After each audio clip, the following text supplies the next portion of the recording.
নমস্কার বন্ধুরা, আমি সুমনা চলে এসেছি আমার রেসিপি ঝুলি থেকে একটা রেসিপি নিয়ে। আজকে আমি আপনাদেরকে দেখাবো একটা দারুণ মজাদার একটা বাঁধাকপি রেসিপি।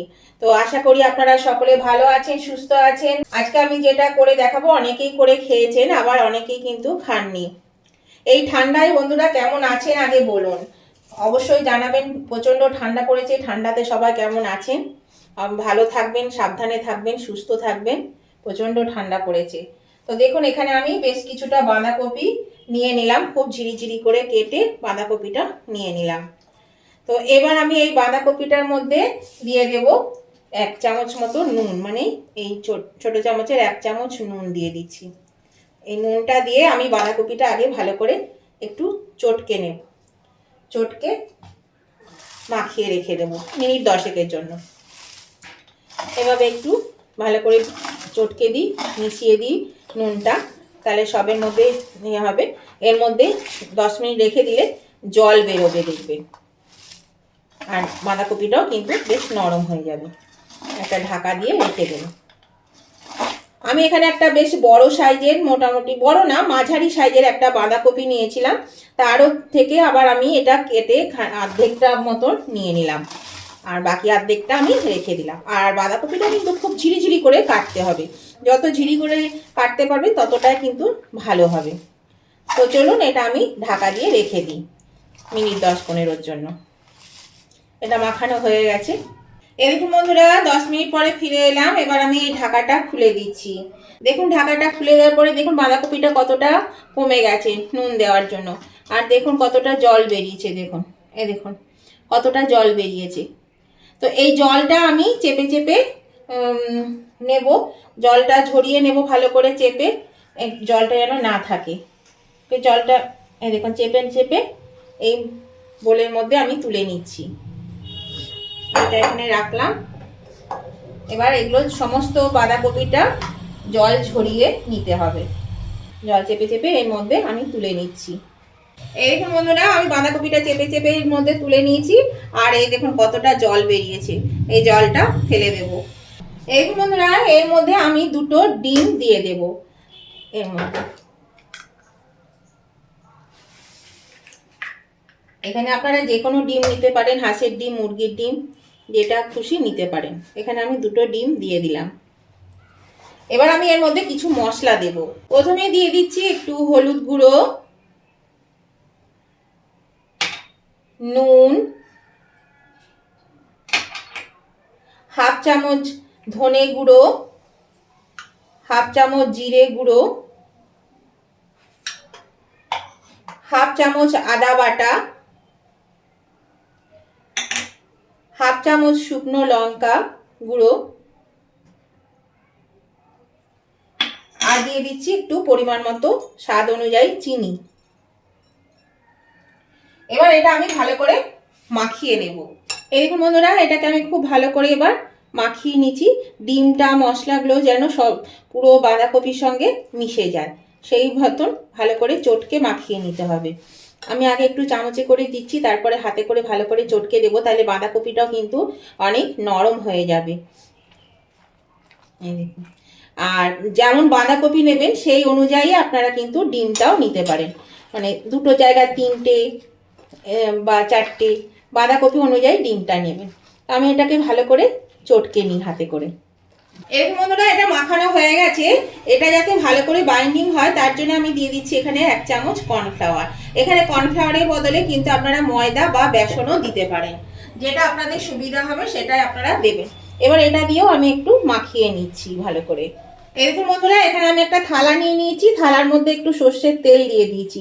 বেশ একটু তেলটা দিয়ে ভালো করে এটা আমি মানে থালাটায় লাগিয়ে নিচ্ছি তেলটা। এটা আপনারা হাতে করেও করতে পারেন বা ব্রাশে করেও করতে পারেন, আমি হাতে করেই করে দিলাম।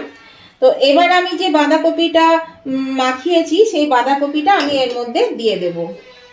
এর মধ্যে আমি বাঁধাকপিটা ঢেলে দেব। সমস্ত বাঁধাকপিটা এর মধ্যে ঢেলে আমি এটাকে ভালো করে এরকমভাবে ঠিক করে সমান করে দেব জিনিসটাকে, একদম এইভাবে সমান করে দেব। এই চারিধারটাই যেন সমান হয়, মানে থিকনেসটা তাহলে সব দিকেই সমান থাকবে, তা না হলে কোনো দিকে পাতলা হয়ে যাবে, কোনো দিকে মোটা হয়ে যাবে। সেই জন্য এইরকমভাবে এই দেখুন এটা আমি সমান করে দিলাম। এই দেখুন বন্ধুরা, চারধারটা আমি একদম সমান করে নিয়েছি। আর এবার আমি এটা কি করব দেখতে থাকুন। এই দেখুন বন্ধুরা, এখানে একটা কড়াতে জল বসিয়ে দিয়েছি, জলটা ফুটতে শুরু করেছে। আমি এই স্ট্যান্ডটা দিয়ে দিলাম, এর মধ্যে আমি এই থালাটা বসিয়ে দেব। এই থালাটা বসিয়ে আমি এটা ঢাকা দিয়ে দিচ্ছি মিনিট 15-এর জন্য। আর আঁচটাকে আমি মিডিয়ামে দিয়ে দিলাম। আমি 15 মিনিট পরে ফিরে আসছি। এখন বন্ধুরা 15 মিনিট পরে আমি ফিরে এলাম। দেখুন ঢাকাটা খুলে দিয়েছি, দেখুন কি সুন্দর ফুলেছে। গ্যাসটা আমি অফ করে দিলাম। এবার এই থালাটা আমি নামিয়ে নেব। এই থালাটা নামিয়ে একটু ঠান্ডা করে নিতে হবে। বাঁধাকপিটা ঠান্ডা হতে হতে আমি গ্রেভির জন্য একটা টমেটো, মিডিয়াম সাইজের টমেটো, আর এখানে এই কতগুলো চীনা বাদামকে নিলাম, এটা আমি পেস্ট করে নেব। ততক্ষণে ওটা ঠান্ডা হয়ে যাক। এরকম বন্ধুরা বাঁধাকপিটা ঠান্ডা হয়ে গেছে। এবার আমি এটাকে পিস পিস করে কেটে নেব। এরকম করে পিস পিস করে কেটে নেব। এরকম বন্ধুরা এগুলো আমি সব পিস করে নিয়েছি। আমি আমার পছন্দ মতন চৌকো চৌকো করে পিস করেছি, আপনারা আপনাদের পছন্দ মতন পিস করে নেবেন। তো চলুন, এগুলো দেখে মনে হচ্ছে অনেক ছেড়ে গেছে, কিন্তু এগুলো কিছু না। এটা যেহেতু বাঁধাকপি ইয়ে হয়ে গেছে, মানে বাঁধাকপিটা তো আমি পেস্ট করিনি, পেস্ট করেও করতে পারেন। এখানটা একটু এইভাবে চেপে চেপে দিলে পরে কিন্তু জিনিসটা ঠিক হয়ে যাবে। এই দেখুন, এই দেখুন ঠিক হয়ে গেছে। একদম কিন্তু যে গুঁড়ো হয়ে যাচ্ছে তা না। এই দেখুন, এগুলো আমি এবার ভেজে নেব। এই বন্ধুরা, আমি এখানে একটা প্যান বসিয়ে দিয়েছি, এর মধ্যে সর্ষের তেল দিয়ে দিয়েছি বেশ কিছুটা। তো এটা আমি সর্ষের তেলে ভাজবো, আপনারাও চেষ্টা করবেন সর্ষের তেলে ভাজা, তাহলে কিন্তু খেতে বেশ ভালো লাগবে। তো আমি এবার এগুলো দিয়ে দিচ্ছি। এটা দিয়ে আমি এগুলো ভেজে নেব, মিডিয়াম আঁচে এগুলোকে ভেজে নিতে হবে। তাহলে চলুন আগে আমি এগুলোকে সব ভেজে তুলে নিই। এই দেখুন বন্ধুরা, বড়াগুলো ভাজা হয়ে গেছে, আমি ভেজে নিয়েছি। আর এই তেলের মধ্যে এবার আমি রান্নাটা করব। এখন এর মধ্যে আমি দিয়ে দিচ্ছি একটা শুকনো লঙ্কা আর দুটো তেজপাতা, আর দিয়ে দিচ্ছি একটু জিরে, 1/2 চামচ মতো জিরে দিয়ে দিলাম। এবার এটাকে আমি একটু নেড়ে চেড়ে নেব। এবার আমি এর মধ্যে দিয়ে দেব এখানে কেটে রেখেছি পেঁয়াজ, একটা মিডিয়াম সাইজের পেঁয়াজকে আমি দিয়ে দিলাম। পেঁয়াজটা একটু ভেজে নেব। আর বন্ধুরা, এই বাঁধাকপির রেসিপিটা মানে বাঁধাকপির ধোকার ডালনা খুবই ভালো লাগে খেতে, দারুণ হয় খেতে। আর এর মধ্যে ডিম দেওয়া থাকে বলে আরও বেশি স্বাদ হয়। তো আপনারা যদি করে খেয়ে থাকেন তাহলে তো জানবেন, আর যারা এখনো করেনি তারা কিন্তু অবশ্যই এভাবে করে খাবে, দেখবেন খুব ভালো লাগবে খেতে। আর এটাতে বেশি মশলাপাতিও খুব একটা লাগে না, খুব কম মশলার মধ্যে খুব সহজেই তাড়াতাড়ি কিন্তু রান্নাটা হয়ে যায়। আর এই ধোকাগুলো কিন্তু ভীষণ নরম হয়, খুবই নরম হয়। এগুলো বেশি শক্ত হয় না, খুব নরম হয়, খেতেও খুব সুস্বাদু হয়। তো নতুন বন্ধু যারা আছেন তারা এখনো আমার চ্যানেলটা যদি সাবস্ক্রাইব করে না থাকে তাহলে অবশ্যই কিন্তু আমার চ্যানেলটা সাবস্ক্রাইব করে আমার পাশে থাকবেন, আর পাশে থাকা বেলটা অবশ্যই ক্লিক করে দেবেন। তাহলে আমি যখনই আমার ভিডিও আপলোড করব সাথে সাথে নোটিফিকেশন আপনাদের মোবাইলে পৌঁছে যাবে। এখানে আমি 2 চা চামচ মতো পেঁয়াজ বাটা দিয়ে দিলাম, আর দিয়ে দিচ্ছি 1 চা চামচ রসুন বাটা। এটা একটু কষিয়ে নেব। এবার এখানে ঝাল অনুযায়ী আমি দিলাম কাঁচা লঙ্কা বাটা, আপনারা শুকনো লঙ্কা গুঁড়ো বা বাটা দিতে পারেন। এখানে 1 চা চামচ আদা বাটা, আর দিয়ে দিচ্ছি এখানে 1 চা চামচ জিরে গুঁড়ো, 1 চা চামচ ধনে গুঁড়ো, স্বাদ অনুযায়ী একটু মিষ্টি, বাঁধাকপির তরকারিতে কিন্তু অবশ্যই একটু মিষ্টি লাগবে। দিয়ে দিচ্ছি হলুদ গুঁড়ো, দিয়ে দিচ্ছি নুন পরিমাণ মতো, আর দিয়ে দিচ্ছি একটু কাশ্মীরি লঙ্কা গুঁড়ো। এবার আমি ভালো করে মশলাগুলোকে একটু কষিয়ে নেব। এরকম বন্ধুরা মশলাটা 2 সেকেন্ড মতো কষিয়ে নিয়েছি। আর এখানে যে টমেটো আর বাদামটা পেস্ট করেছিলাম সেই টমেটো আর বাদামটা আমি দিয়ে দিলাম।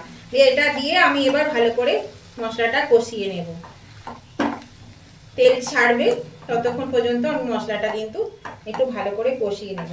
আর এখানে একটু ওই টমেটো বাটার জল যেটা আছে সেটা আমি একটু দিয়ে দেব, তাহলে এই মশলাটা পুড়ে যাবে না। অল্প একটু টমেটো বাটার জল দিয়ে দিচ্ছি, পরে আবার দিয়ে দেব। এই মশলাটাকে ভালো করে এবার কষিয়ে নিতে হবে, আঁচটা মিডিয়ামে আছে।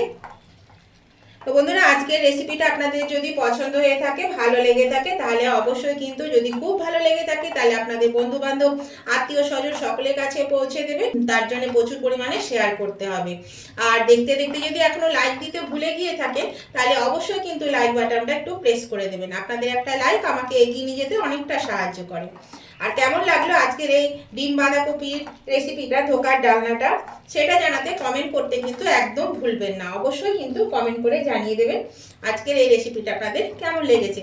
আপনাদের মিষ্টি মিষ্টি কমেন্টগুলো পড়তেও ভালো লাগে, আর আপনাদের একটা কমেন্ট আমাকে পরবর্তী রেসিপি বানাতে অনেকটাই উৎসাহিত করে। আমি আগে মশলাটা ভালো করে কষিয়ে নিই। এরকম বন্ধুরা বেশ তেল ছেড়ে দিয়েছে। এর মধ্যে দিয়ে দিচ্ছি আমি 1 টেবিল স্পুন টমেটো সস। এর মধ্যে টমেটো সসটা দিয়ে এবার আমি এটাকে আরেকটু কষিয়ে নেব। এবার এই যে বাকি যে জলটুকু আছে টমেটো বাটার, সেটা আমি দিয়ে দিলাম এর মধ্যে। এবার আমি এটাকে আবার ভালো করে একটু কষিয়ে নেব। এই বন্ধুরা গ্রেভিটা কিন্তু হয়ে গেছে, মশলাটা বেশ কষানো হয়ে গেছে, তেল ছেড়ে দিয়েছে। এর মধ্যে এবার আমি প্রয়োজন মতন একটু জল দিয়ে দিচ্ছি। জল কিন্তু খুব বেশি দিলে হবে না, এটা কিন্তু ঝোল ঝোল হবে না, বেশ একটু মাখা মাখা টাইপের হবে, সেই জন্য সেই বুঝে জলটা দিতে হবে। দেখুন জলটা আমি দিয়ে গ্রেভিটাকে ভালো করে আমি নেড়ে চেড়ে দিচ্ছি, মশলাগুলো যাতে ভালো করে মিশে যায়। এবার এটা ফুটবে, এটা ফোটা পর্যন্ত একটু অপেক্ষা করতে হবে। এরকম বন্ধুরা গ্রেভিটা ফুটতে শুরু করেছে। এর মধ্যে আমি দিয়ে দিচ্ছি একটু ধনেপাতা কুচি, আর দিয়ে দিচ্ছি একটু ঘি, 1 চামচ ঘি দিয়ে দিলাম। মানে এটা ছোট চামচে, এই চামচের 1 চামচ মতন ঘি দিয়ে দিলাম। আর দিয়ে দিচ্ছি একটু গরম মশলা গুঁড়ো, 1/2 চামচ মতন গরম মশলা গুঁড়ো। এবার আমি এটাকে ভালো করে একটু নেড়ে নেব। এই গ্রেভিটা ফুটে গেছে, এর মধ্যে এবার আমি বড়াগুলো দিয়ে দেবো। বড়াগুলো দিয়ে কিন্তু এটা বেশি ফোটানো যাবে না, মানে দিয়েই আঁচটা বন্ধ করে দিতে হবে, কারণ বড়াগুলো এতটাই নরম হয় যে এটা গলে ভেঙে যাবে একদম। এই দেখুন আমি এর মধ্যে বড়াগুলো দিয়ে দিচ্ছি। আর এই বড়াগুলো বন্ধুরা এমনি শুধু মুখেও খেতে পারবেন, শুধু মুখেও খেতেও কিন্তু ভীষণই ভালো লাগে, দারুণ টেস্ট হয়, এটা শুধু মুখেও খাওয়া যায়। তো আমি এবার এই বড়াগুলো দিয়ে দিচ্ছি। এরকম বন্ধুরা বড়াগুলো আমি সব দিয়ে দিয়েছি, আর এটা কিন্তু আলতো হাতে একদম একটু এইভাবে নেড়ে দেবো, বেশি ঘাটাঘাটি করলেই কিন্তু সব ভেঙে যাবে। তা বন্ধুরা আজকের এই রেসিপিটা আপনাদের কেমন লেগেছে অবশ্যই কিন্তু লাইক শেয়ার কমেন্ট করে জানিয়ে দেবেন। আর নতুন বন্ধুরা যদি এখনো সাবস্ক্রাইব করে না থাকে, তাহলে কিন্তু অবশ্যই সাবস্ক্রাইব করে আমার পাশে থাকবেন। এই দেখুন বন্ধুরা এবার গ্যাসটা বাড়িয়ে ফুটিয়েই আমি নামিয়ে নিয়েছি। যেই ফুটতে শুরু করবে আমি গ্যাসটা অফ করে দেব। এটা কিন্তু একদমই বেশি নাড়া যাবে না, ভীষণই নরম, সেই জন্য কিন্তু একদমই নাড়া যাবে না, নাড়লেই কিন্তু ভেঙে যাবে। ফুটতে শুরু করেছে, এবার আমি এটা নামিয়ে নিচ্ছি। গ্যাসটাকে আমি অফ করে দিলাম। গ্যাসটা অফ করে দিয়ে আমি এটাকে আস্তে আস্তে নামিয়ে নিচ্ছি। আর এটা খেতে ভীষণই ভালো লাগে, এটা ভাত বলুন বা রুটি, লুচি, পরোটা সবের সঙ্গে কিন্তু এটা খাওয়া যায়, খুবই ভালো লাগে খেতে। তো চলুন আমি আস্তে আস্তে এগুলো সব তুলে নিই। এই দেখুন বন্ধুরা আমি নামিয়ে নিয়েছি, এটা হয়ে গেছে। আর এটা খেতে কিন্তু অসাধারণ হয়েছিল, আপনারাও একবার পারলে করে খেয়ে দেখবেন। এখন প্রচুর বাঁধাকপি, এখন শীতকালে তো প্রচুর বাঁধাকপি পাওয়া যায়, তো এই সময় একবার করে খেয়ে দেখবেন, খেতে কিন্তু খুবই ভালো লাগবে। আর এটা যে কোনো সঙ্গেই খাওয়া যায়, ভাত, রুটি, পরোটা, লুচি সবের সঙ্গে। তো বন্ধুরা নতুন বন্ধুরা অবশ্যই কিন্তু সাবস্ক্রাইব করে পাশে থাকবেন, আর পাশে থাকা বেলটা অবশ্যই ক্লিক করে দেবেন। আর উভয় বন্ধুরা কিন্তু লাইক শেয়ার কমেন্ট করতে ভুলবেন না। আবার আমি নতুন ধরনের নতুন কোনো ভিডিও নিয়ে চলে আসবো। ততদিন আপনারা ভালো থাকুন, সুস্থ থাকুন। আজকের মতো ভিডিওটা আমি এখানেই শেষ করলাম। Tata, bye bye.